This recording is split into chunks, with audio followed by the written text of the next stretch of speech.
Chapter 54, The Other L Word. This began to remind Michael of a conversation he had had with Roxana.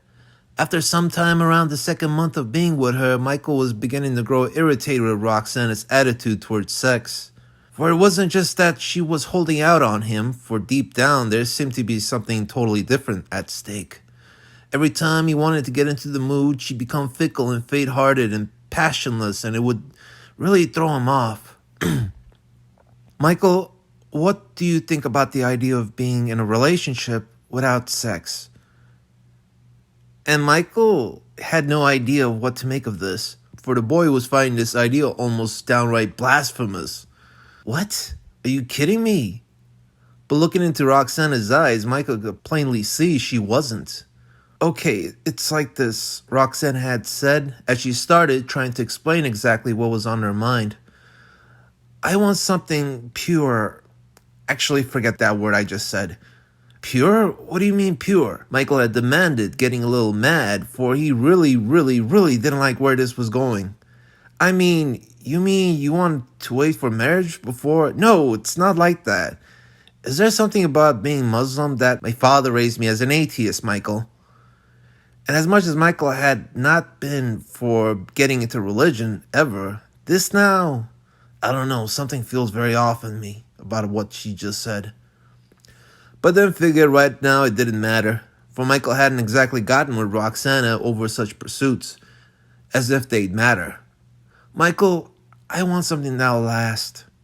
And what does sex have anything to do with ruining the chances of that? And Roxana then made a complicated frown that was really very unappealing to look at. I mean, there's like just about no such thing as a sexless relationship.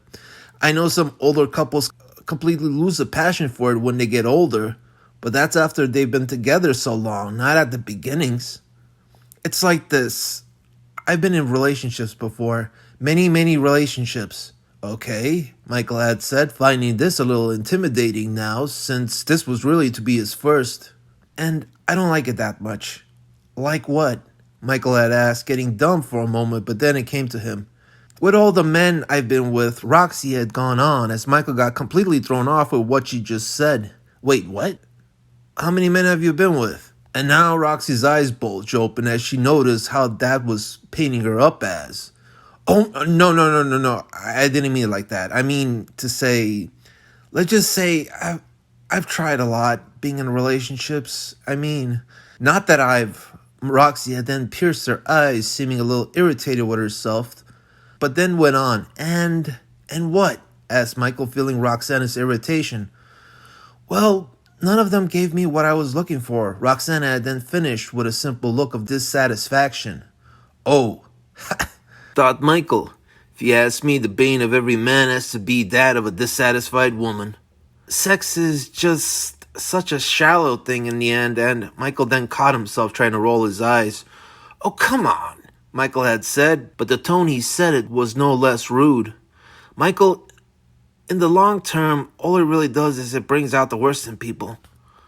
Everyone ends up basing the whole experience of being in a relationship with how good the sex is alone. And because of that, they always tend to fall apart. Sex might be fun at first, but after a while, it gets repetitive. What? And once it does, that's when couples begin looking in other directions to find someone else to be with. Michael didn't say anything, but started getting a sense of what Roxy's worries might be. Shallow, repetitive. What type of sexual relation has this woman been in? Well, what type of men? Seems like... So that's why lately I've just thought about what if a relationship with no sex involved. Do you understand what I'm saying? So you're saying not to have sex at all, ever? Michael had wondered, because I really don't want to be with her if that's how it's to be. And that's that. Roxana now understood that that's not exactly what she wanted either, since she did feel a sexual attraction towards him, but it was just that... Just like a woman, she doesn't even know what she wants, but she'll always want the same thing. Wait, why does that sound familiar? And then Roxy realized with Michael that a completely sexless relationship was never going to fly. Ever. Well, maybe not no sex ever. Maybe I don't know. She had responded belligerently, for the subject matter was getting to her that wearily. All I know is the last few relationships I was in, the sex was just so meaningless. And now Micah felt like he had the answer and felt ready to give her his take. Well, maybe you just haven't been with the right guy yet. And as he said that, Michael now gave her the look, that $1,000,000 look with the smile that had won him over with so many other women in the past. Kelly Bundy types, although, mind you. And a look that expressed him genuinely. A look of him being himself, his true self, and nothing but, which Michael felt there was no reason to feel any shame in, and feel confident about.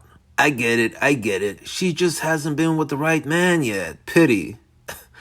I can only imagine a nice girl like her having only tried out nice guys. And that there has been the problem. Of course, to a girl like Roxana, that look only meant one thing. Oh, what a sleaze. Thought Roxy then, as she forgot for a moment why she decided to give him a chance in the first place. Oh, please, Michael, Roxana reacted as she rolled her eyes off, so far and fast they almost fell out of her sockets. What? Michael had said, unashamedly. Don't be that way. I got with you because I felt like I saw something sweet in you, so don't. Roxy had expressed, going straight to the point. Oh, come on. Just don't. And now Roxana felt like really telling Michael off. Michael, if all you want to do is fuck me, then what do you mean, all I want to do? Michael had interrupted. Roxana then just gave him a look. What? You think I'm not capable of feeling anything else for you? I mean, I do want sex, but how does that prove that I'm not going to want something deeper? And having said that, Michael then thought to himself, wait, do I want something deeper?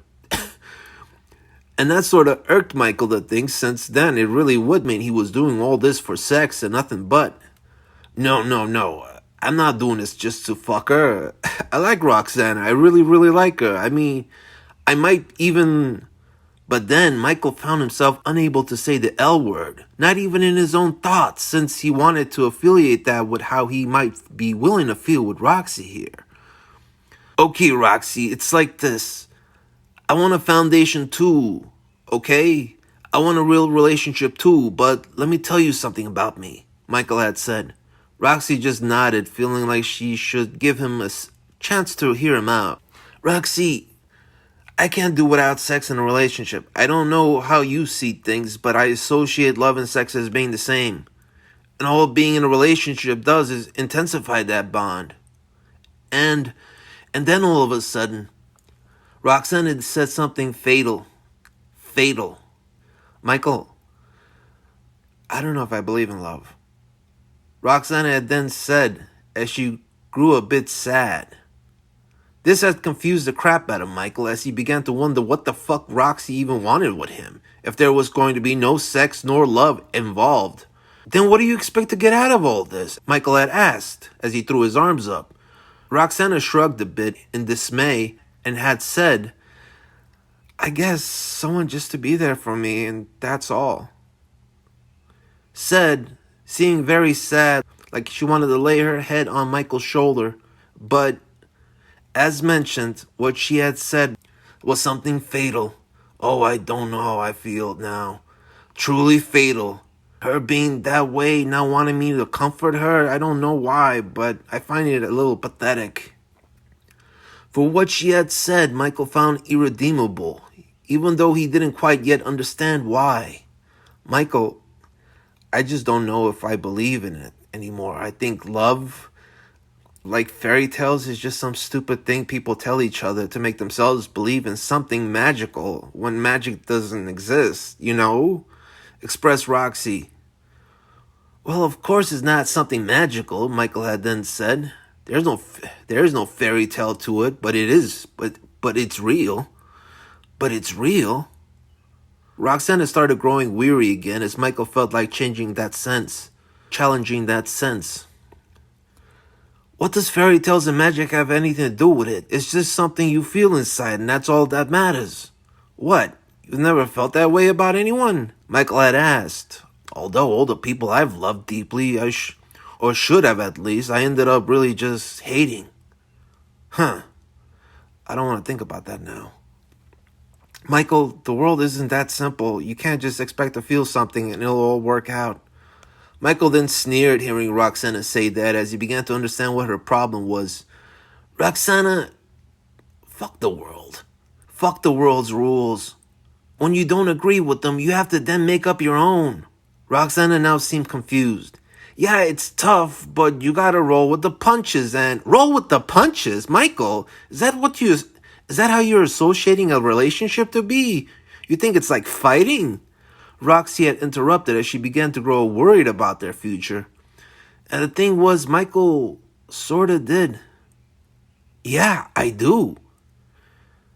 Everything is a confrontation, just like fighting. There's going to be pain and hardship involved if you want to last it out. Roxy didn't know how to follow up on that. She knew Michael came from a much more brutal upbringing, considering she had heard all the stories of him and his father growing up, and she didn't know now how to relate with him from that point of view, now that she understood Michael's view of things. I don't know if I could deal with that, Roxy had said. Well, that's your problem there, Michael had followed up as he began to shake his head. This had just about enraged Roxy to hear. Stop telling yourself there is no such thing as love. You're just not willing to fight hard enough for it, Michael had explained. Michael, you don't understand. Roxy had lashed out. Yeah, I understand. You're being weak and a quitter. What? Roxy had lashed out back as she was beginning to understand the level of aggression she would need to be in a relationship with him. Michael then paused as he looked over at Roxy and said, Ever heard the saying, all is fair in love and war? Well, doesn't that ever make you wonder that there might be some similarities between the two? Roxy was just about on the verge of walking out on Michael until she heard Michael say this. She didn't know how to follow up on those words again, but for whatever reason, this time she did feel like Michael might have been onto something, as she decided to continue listening. Well, this is the way I see it. Like war, you have to be a soldier to wage it out if you want to win. And there is no end to how far you should be willing to go if you want to survive. I don't want to be offensive, but it sounds like you've lost a couple of battles and now you feel there is no possibility of never winning the war. Roxana had then looked up as to try and think about that for a moment, but then rolled her eyes and said, You don't understand, Michael. And Michael was now really getting sick of her saying that. I don't want to understand, Michael had followed up. Roxana paused. I don't want to understand. Everything you understand about this has done nothing but made you depressed, sad, and gotten you to the point you find nothing worthwhile in sex and love anymore. And I'm sorry, Roxy, but I don't want to understand, and I never would want to understand either, Michael had pointed out. And now Roxy was starting to get taken in with what Michael had to say. For the thing was, she now felt like she wouldn't want to either. Why are you so stuck with the feelings of loss when you should strive for the opposite? Just because you've been in a couple of bad ones, you all of a sudden think you know everything there is to know about relationships? Roxana, I believe in love because I felt it, and that's all that matters to me. Although I'm not sure if I want to start hating you too. If that's what's to happen if we're to go through with this any further. I mean, maybe I don't know what I'm talking about. Maybe the hating part is what she means about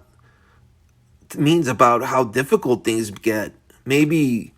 But then Michael paused as he began to feel weary of thinking about all this. Wearily. Like Roxy. Understanding something he had just expressed that he hoped he wouldn't. And now felt like being his old self and felt like words were becoming a waste of time. And the only way he was going to get through with Roxy was through expression. My way. Michael then eyed Roxana like a lollipop as he began growing a sweet tooth.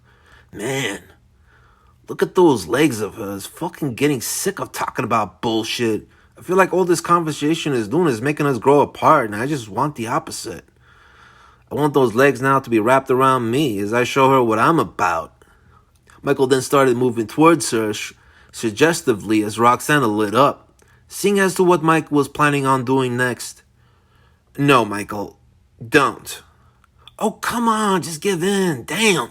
What do I say? Just Just give her some more words about love. Make it sound even more gushy and feely, since the princess here wants a fairy tale. Thought Michael that harshly now, since that fatal moment. Come on, Roxy. Let's just try it out this way. Maybe sex with me will be different. Love is something that's always yours, and no one can take that away from you. The hard part is just sharing it. And right now, you're the one being difficult. While I'm trying to do everything I can to make you believe in it. Roxana then got up and took a step back. Damn, this woman's difficult. Roxana, I'm like a firecracker. I see sex as a means of expressing my love for someone. And I believe with a relationship, it can only grow stronger, and the expression could grow deeper. That's what I want of this relationship. And if you don't want, and if all you want is some shoulder to lean on, maybe we can be friends, but we are through when it comes to, no, maybe. Roxana then stopped and got scared as she realized if she continued backing off, Michael was probably going to dump her before she was able to dump him. And it wasn't that she wanted to dump him at all to begin with, but Roxana was a girl that had her issues, and rejection was a motherfucker for her. Come on, let's just try this out, see how it goes, Michael had said as he cocked his head to one side. Roxana then took another step back. Please, just give me a chance. Roxana then stopped again, paused for a second, smiled, and then said, give me some time, Michael. Give me some time. And walked away.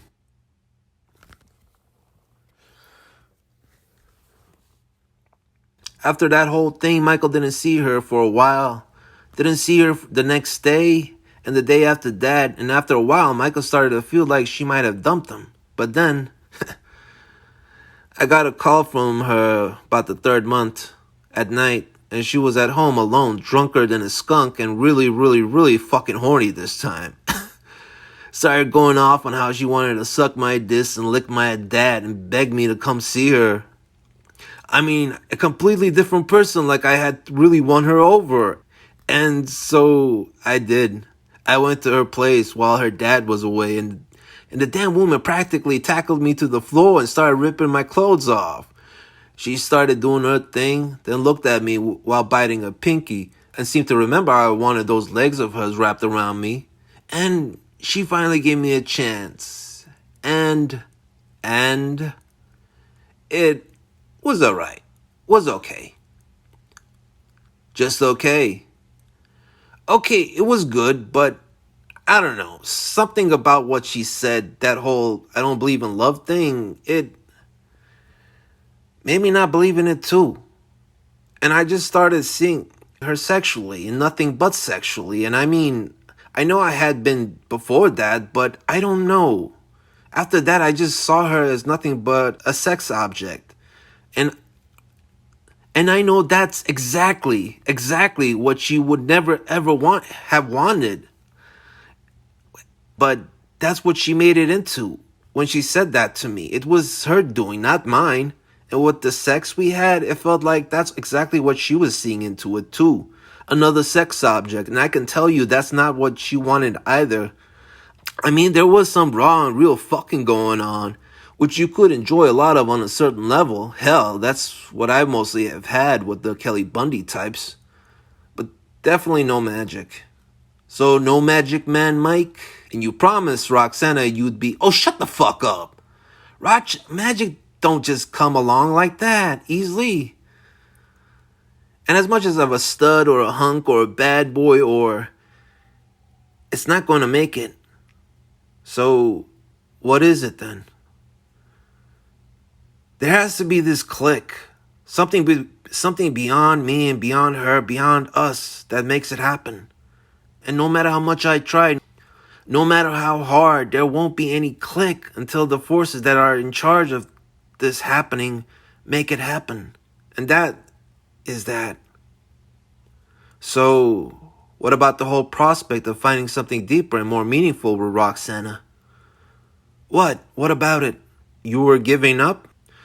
At the time, no, I wasn't. At the time, I was like, fuck no, I'm not going to give up. I said there has to be pain and hardship. I said one has to soldier up. I said one has to soldier on.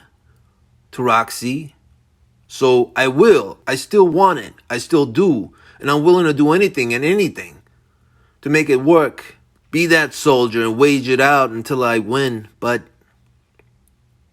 Michael still felt like a lot had been lost from that simple conversation.